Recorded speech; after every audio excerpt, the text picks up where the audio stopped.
Here I'm playing around shooting one of my favorite shots that I like to do. That's where I hit two swinging targets with one arrow. I can hit one can pretty much any time I want, but as soon as I introduce that second can, it changes the dynamic of the shot. I just hit it. Here it is in slow motion. The hard thing about this is you have to visualize the shot a little differently, and just makes it more interesting. I have the cans filled with sand, and that makes them swing more easily. I'm shooting my 35-pound tournament style takedown bow from the 70s. It's 70 inches long, and it's just a little easier to shoot. And I find that I can actually shoot it now with my shoulder being injured the way it is. I can't shoot much, but at least I get some fun in.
What is this? This little white girly bow. Get to the chopper! Hi everyone, I'm Jeff. I thought today I might talk a little bit about shooting a lighter poundage bow and what are some of the advantages of that. I see there's a lot of guys that are shooting compound right now, and they're interested in going to traditional. They're interested in shooting recurves and longbows and possibly hunting later. I get asked the question a lot of times about what weight bow should they buy. A lot of times they think because they're shooting a 60 or 70 pound compound bow that they can drop down to maybe a 45 or 50 pound bow, and that's going to be great to learn on. Honestly, I don't think that's the case. The biggest factor that you have to deal with is when you buy a bow and you're starting to learn how to shoot, is that the bow should not handle you. You need to be able to handle the bow.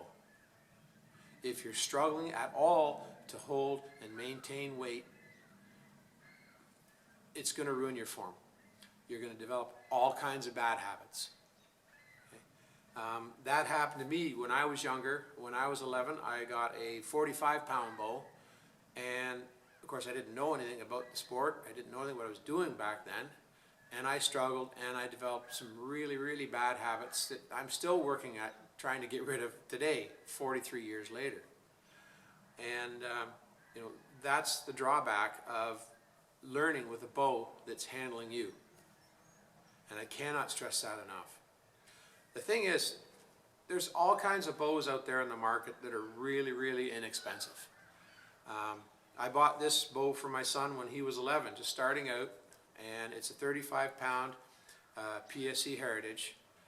Nothing special about it. It's like a Samick Sage or any of the other bows out there that are similar. There's nothing special about it. It's decently made. It's not a higher end bow, but it'll shoot and it will teach you good form. At the time, my son Will was pulling about 30 pounds at his draw weight, and it suited him just perfectly. The thing is, 7 years later, he still shoots this now, and he still practices with it now. And that's the beauty of it. It's not like you're throwing money away. You're something you're going to have for years and years, and you can still work with and practice with. I was just shooting with a 35-pound takedown from the 70s. I picked it up for about $350 a few years ago, and it's a very high-end quality bow, and that's a really, really decent price for that. So they are available, and you know, you can get something at a very reasonable price, which you can then work with. But I cannot stress more that you need to have a bow that you can handle. If the bow is too strong for you and it handles you, you will not learn good form. You will not learn good back tension, and you will struggle, and your shooting will sacrifice. Another factor why I like shooting lightweight bows, and as I said, I practice with them all the time, is you have to have a very soft release, and you have to learn a very clean release in order to shoot them well. I've heard Byron Ferguson talk many times about, you know, how he shoots a 70 or 75 pound bow, and he'll say he does that because he has a lousy release. Well, I don't believe that for a second, that he has a lousy release, but he is correct with the fact that a heavier poundage bow will give you a cleaner release. It's the force against those fingers. There's less vibration in the string, and it just pulls out of your fingers more easily. So you do get a cleaner release when you shoot a heavier weight bow. But shooting a lightweight bow is going to teach you how to have a nice, clean, soft release. It's going to teach you when back tension isn't working. It's going to teach you when you're having problems, and then you can fix them. Okay? That's one of the beauties of working with a lightweight bow, is that you can really focus and concentrate on your form.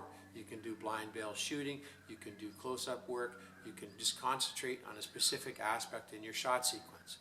So I cannot stress enough the value in having lightweight bows in your arsenal of bows to practice with on a continued basis. That's the only thing that's keeping me going right now. Shooting is I can still handle it, and my shoulder can still manage it. I can't get my elbow up to the right height, but I'm still maintaining and shooting a little bit and having a little bit of fun. And you know, that's what it's all about. Anyway, I just wanted to kind of talk about that for a little bit, and hopefully this helps people out make a decision. I think you know, it's good to have a lightweight bow in your arsenal at all times, and they're great to practice with. So anyway, everybody have a nice day, and I'll talk to you later. Bye bye.